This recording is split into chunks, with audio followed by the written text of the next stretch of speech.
ముందుగా బీఆర్ఎస్ ప్రభుత్వం వాళ్ళ గవర్నమెంట్ దిగిపోతున్న సమయంలో 2023 జూన్ మాసంలో CCLL క్లియర్ చేసి ఇది ప్రైవేట్ ల్యాండ్ అనేసి ఇచ్చిపోయారు. వాళ్ళు ఇచ్చినందుకు మాకున్న సమాచారం వాళ్ళు వీళ్ళంటే కేటీఆర్ గారికి 50 కోట్ల రూపాయలు ముట్టిందంట. 50 కోట్ల రూపాయలు ముట్టినందుకు ఆ 8 ఎకరాల జాగా ప్రైవేట్ ల్యాండ్ అని ఆయన చేసి వెళ్ళిపోయిండు. దాని తర్వాత కోట్ల నడుస్తుంది. ఈ కోట్ల నడిచిన కోర్టు ఆర్డర్ మీద వీరు ఇచ్చినట్టు దీని మీద ఖచ్చితంగా నేను కూడా కోర్టుకు వెళ్తాను. ఈ భూమిని ఏ భూమి అని తేల్చి ప్రజల భూమి. నేను అంతకుముందు కూడా మీకు అందరికీ తెలుసు, నేను పొంగిరెడ్డి గారిని కలవడం, కలెక్టర్ గారు కూడా లెటర్ ఇవ్వడం. ఎందుకంటే అప్పుడే ఎందుకు ఇచ్చాను కూడా డేట్ చెప్తాను మీకు. ఈ విషయం కూడా చెప్పాలా.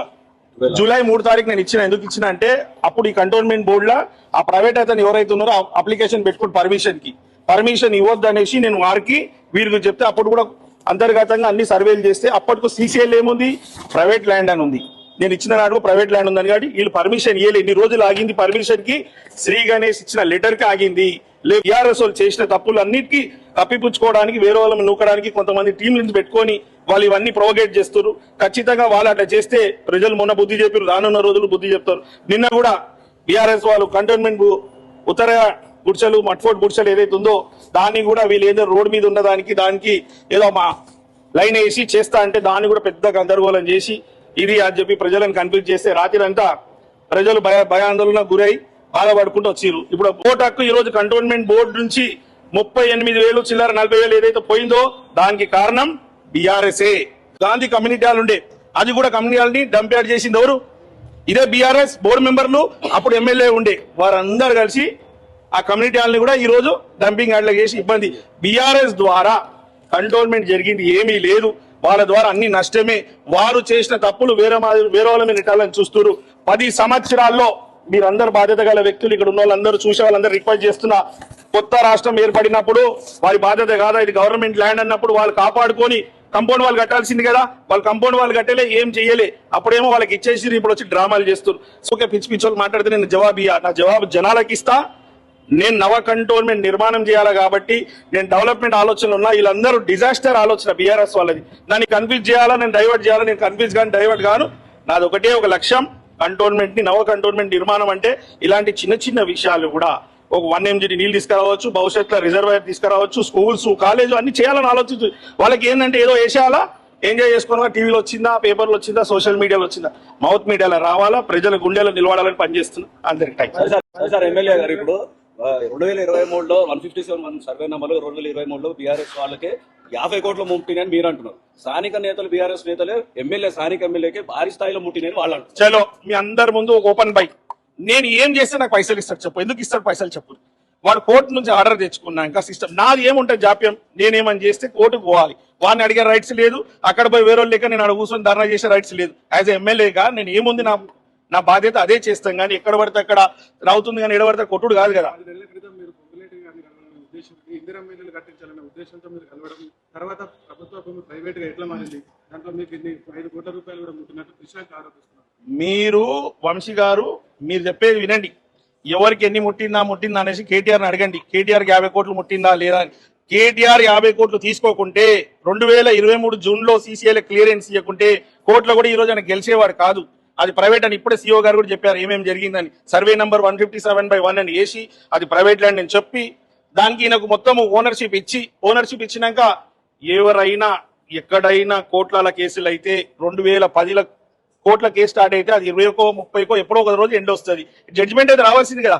ఎప్పటికి పర్మనెంట్ గా సావాలి కదా. ఎప్పుడో ఒక జడ్జిమెంట్ వస్తుంది. ఆ జడ్జిమెంట్ ఈ రోజు వచ్చింది. ఆ పాపం చేసింది ఎవరు? కేటీఆర్ CCL క్లియర్ చేయకుంటే ఈ రోజు వాళ్ళ జడ్జిమెంట్ వాళ్ళ ఫేవర్ లో వచ్చేది కాదు. అక్కడ ప్రైవేట్ ల్యాండ్ కాబట్టి ఈ రోజు వచ్చింది. ఆ ప్రైవేట్ ఇప్పుడు వాళ్ళు ఏం చేసిరు, ఇవన్నీ ఎక్కడ బయటకు వస్తుంది, ఎప్పుడెప్పుడు స్టార్ట్ అయింది, ఎప్పుడు ఇచ్చిరని దాన్ని మన ఎమ్మెల్యే వేసాలి. ఎమ్మెల్యే అంటే ఎవరైనా ఎక్కడైనా ఇల్లు కట్టుకురు అనుకో, నేను పోయి మీది కాదని ఇద్దరు మధ్యలో పంచుతున్న వాళ్ళ ఇంటి దగ్గర కూడా కొట్లాడొచ్చా?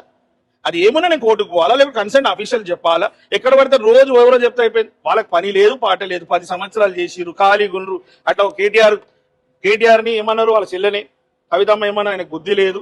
బుద్ధిలో ఆయన గురించి పెద్ద పట్టించుకోదు. వీళ్ళు కేటీఆర్ చేసే డ్రామా కంపెనీలో వీళ్ళందరూ భాగం కాబట్టి వీళ్ళ గురించి ఏం పట్టించుకోదు కాదు. ఖచ్చితంగా అది ప్రభుత్వ స్థలం అని మేము ప్రయత్నిస్తున్నాం. దాన్ని కాపాడుకున్న బాధ్యత కూడా మా పైన ఉంది.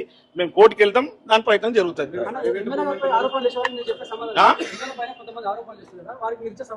ఒకటే ఫస్ట్ సమాధానం ఏంటంటే కేటీఆర్ ఆ రోజు CCIL క్లియర్ చేయకుంటే ఈ రోజు జడ్జిమెంట్ రాదు. ఆ జడ్జిమెంట్ వచ్చినాక ఎమ్మెల్యే ఏం చేస్తాడా? మళ్ళీ నేను కోర్టుకే పోవాలా? ఇది ప్రభుత్వ భూమా ప్రైవేట్ భూమా? ఇప్పుడు దీని మీద ఏ విధంగా అయితే ఇప్పుడు వారు చెప్పారో ప్రైవేట్ పార్టీస్ కొట్లాడుతుంది, ప్రభుత్వం అని ఉంది, ఆ సర్వే నెంబర్ డిఫరెన్స్ అని ఉంది. గూగుల్ మ్యాప్ లో కూడా అది 157/1 వచ్చిందని వారు కూడా చెప్పారు 2025 లో. అంతకుముందుకు ఏముందని మీకు మనకు తెలుసు. యాజ్ పర్ ఏదైతే సిస్టమ్ ఉందో అయితే నేను మీ అందరిని అడుగుతున్నా, బాధ్యతగా మీరు కూడా అడగండి. మీదే ఏదైనా ప్రాపర్టీ ఉంది పోయి తెలియకుండా గవర్నమెంట్ వచ్చి కూర్చుంది, మీరు గెలిచినాక నేను వచ్చి మీకు ఇయ్యొద్దు అని కొట్లాడితే నేను ఎడవై కొట్లాడాలా? కోట్లపై కొట్లాడి మాదని తెచ్చుకోవాలా? నేను ప్రైవేట్లో బజార్లో ఎందుకు పోతా? బజార్లో ఎవరు పోతారు? వాళ్ళు పోతారు. నేను ఎడిపోవాలా? కోర్టుకు పోవాలా? డిపార్ట్మెంట్ పోయి మాట్లాడాలి. కాబట్టి ప్రజలకు మేము ఏదైతే హామీలు ఇచ్చినామో ప్రతి ఒక్క హామీ నెరవేరుస్తాం. 6,000 ఇల్లు ఏదైతే ఇస్తా అన్నామో ఖచ్చితంగా ఇస్తాము.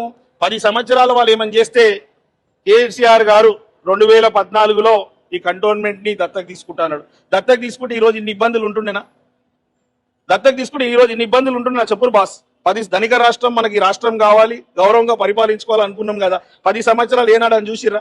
ఏమని చూసి ఈ భూమిలోనే చూసుకురు వాళ్ళు. ఆ భూమిలోనే అప్పుడు సంతకాలు చేసి కోర్టుకు పోతే ఎప్పుడో రిజల్ట్స్ వస్తుంది. 4 రోజుల్లో 5 రోజుల్లో 4 నెలలు 5 నెలలు వారు చేసిన పాపాలకి ఇప్పుడు ప్రజల తప్పు కష్టమవుతుంది. అది ప్రైవేట్ భూమి లెటర్ ఇస్తా. ప్రైవేట్ అన్నారు, ఇప్పుడు ప్రభుత్వం తరఫున మేము నేను ఏదైతే జడ్జిమెంట్ ప్రైవేట్ రావడానికి ఎవరు చేసిర్రు?